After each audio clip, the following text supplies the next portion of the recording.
वीतराग विज्ञान वीतराग विज्ञान। अरे जीजी, अकेले में क्या गुनगुना रही हो?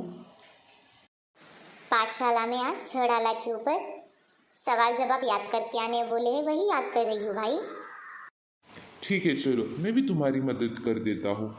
हम तुमको क्वेश्चन पूछेंगे, तुम जवाब दे देना, देखते हैं तुमको कितना सारा याद हो गया। हाँ भाई, ऐसे ही करते हैं। चलो पूछो तुम सवाल, हम जवाब दे देते हैं जितना भी याद हो उतना।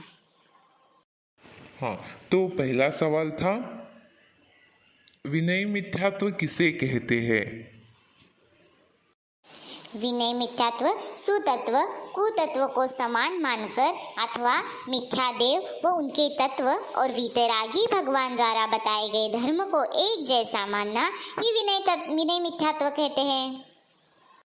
हाँ, सही है जवाब। अब दूसरा सवाल था, कौन सी क्रिया जीव के इस संसार भ्रमण का कारण बनती है?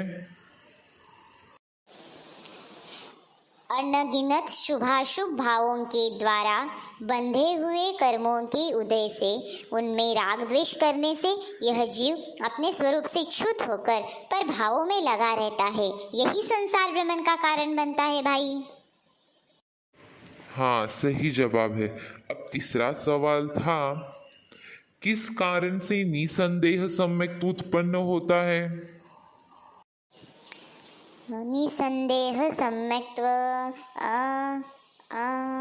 अपना समस्त जीवन सच्चे देव शास्त्र गुरु की पहचान और उनके प्रति दृढ़ श्रद्धान में लगाए, तदुपरांत शास्त्रों के अनुसार अपनी बुद्धि विकसित हो जाने पर निसंदेह सम्यक्त्व की उत्पत्ति होती है। हाँ, सही जवाब। अब चौथा सवाल था, सम्यक दृष्टि जीव कौन से 8 अंगों से सहित होता है? निशंकित, निकांक्षित, निर्विचिकित्सा, अमूढ़ दृष्टि, स्थितीकरण, उपगुहन, वात्सल्य और प्रभावना, इन 8 अंगों से सहित होता है।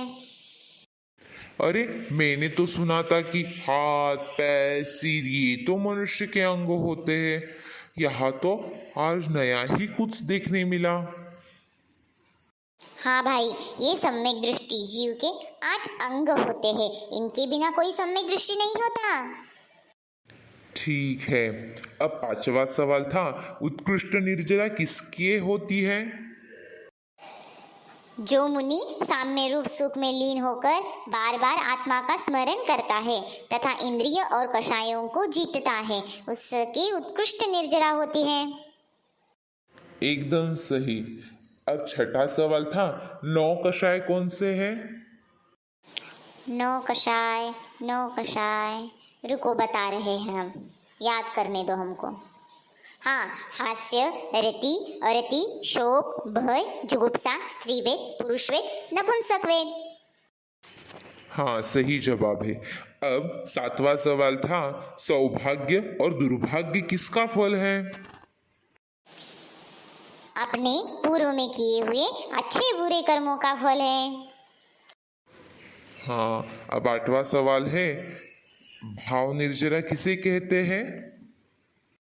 भाव निर्जरा, भाव निर्जरा हमको याद नहीं आ रहा भाई, तुम ही बता दो उसमें देख करके। आत्मा के जिन विशुद्ध, रुको रुको रुको रुको, याद आ गया, अब बता देते हैं तुमको। आत्मा के जिन विशुद्ध भाव के कारण कर्म परमाणु आत्मा से पृथक होते हैं, वह भाव निर्जरा है। सही जवाब। अब 9 नंबर का सवाल था, मनुष्य जीवन को मूल्यवान समझने वाला व्यक्ति किसको सहर्ष स्वीकार करता है? मनुष्य जीवन को मूल्यवान समझने वाला व्यक्ति साधना पद पर कितने ही उपसर्ग और कितने ही परिश्रमों को सहर्ष स्वीकार करता है। सही जवाब। अब आखिरी जवाब है, धर्मों में श्रेष्ठ धर्म कौन सा है? दया धर्म। बिल्कुल सही। अब तुम बीच में जो 8 नंबर का सवाल जवाब अच्छे से नहीं याद की थी ना, उसको अच्छे से याद कर लेना बहना, ठीक है? ओके भाई, मैं अभी याद कर लेती हूँ। हमको आज अच्छा लगा कुछ नया पढ़ के। मैं भी सोच रहा हूँ कल से मैं भी पाठशाला आ जाऊँ। हाँ भाई, तुम जरूर से आ जाना, क्योंकि इसमें बहुत अच्छी अच्छी चीज़ें सीखने मिलती। और भाई तुमको पता है, अपना जैन धर्म बस क्रियाकांड में धर्म नहीं मानता। आज गुरुजी ने सम्यक दर्शन के बारे में बताते हुए कहा था कि सम्यक दृष्टि जीव जो होता है मात्र क्रियाकांड से नहीं होता, उसके अंदर निर्विचिकित्सा, निशंका, निशंकित, निकांक्षित, उपगुहन, स्थितिकरण, वात्सल्य, ये सब भाव होते हैं।